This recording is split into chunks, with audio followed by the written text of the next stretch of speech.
Hey YouTube, Untamed here. So today we're going to talk about a very touchy subject, and that is the main reason why people do not like the brand new 2022 End Up Tundra TRD Pro. So this is my personal 2023 Toyota Tundra TRD Pro in that midnight black metallic, and I expected a whole lot of flack for getting this. Because I've kind of given it some flack over the last several months. I've kind of bashed on the truck too. But keep in mind, I've had that V8 Tundra TRD Pro beforehand.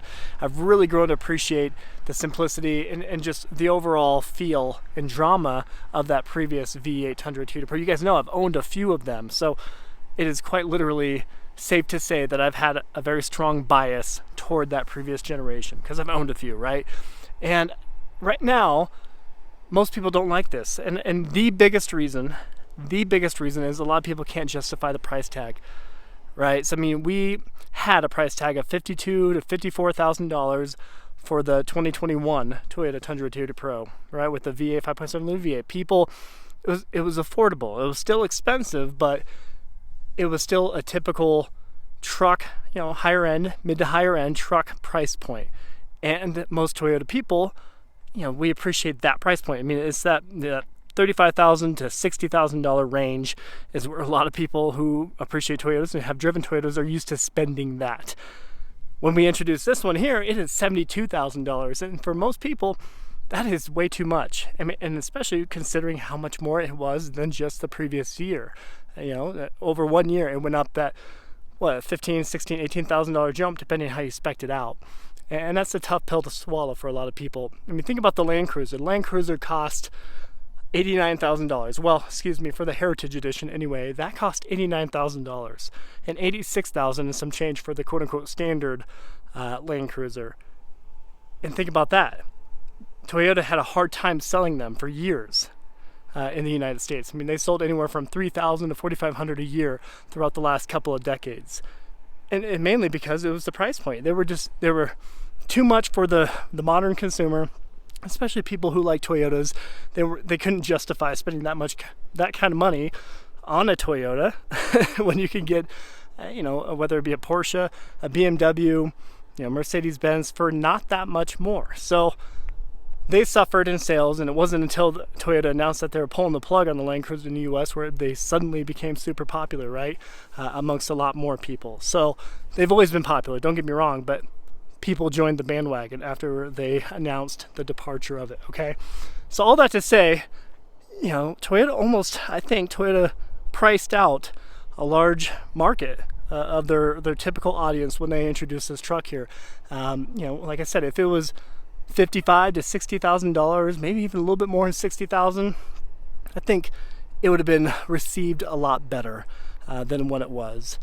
Not to say people wouldn't still have their gripes about it being a twin turbo V6 or a hybrid.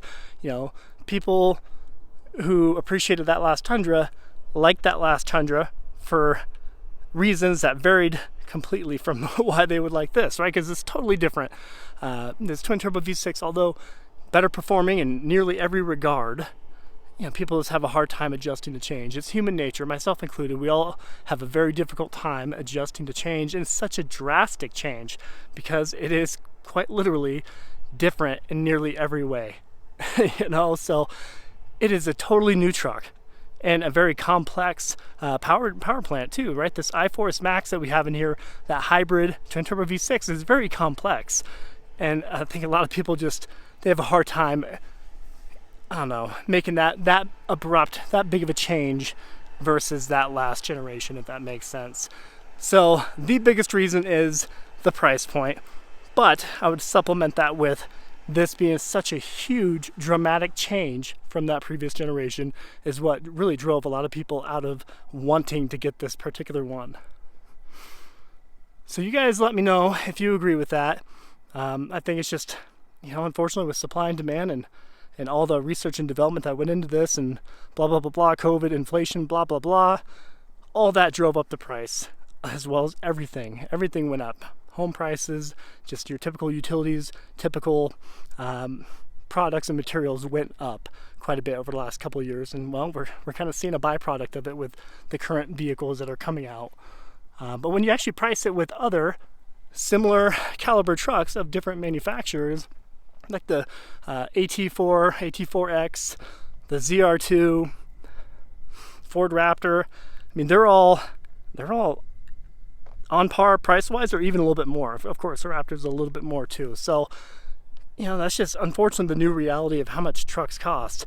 And if you're going to get a brand new diesel F450 or F350, I mean, you're spending over $100,000, which is insane. If you were to tell someone that 15, 20 years ago, not even, that you'd be spending easily $70,000 to $100,000 for a new pickup truck, they would have laughed at in your face.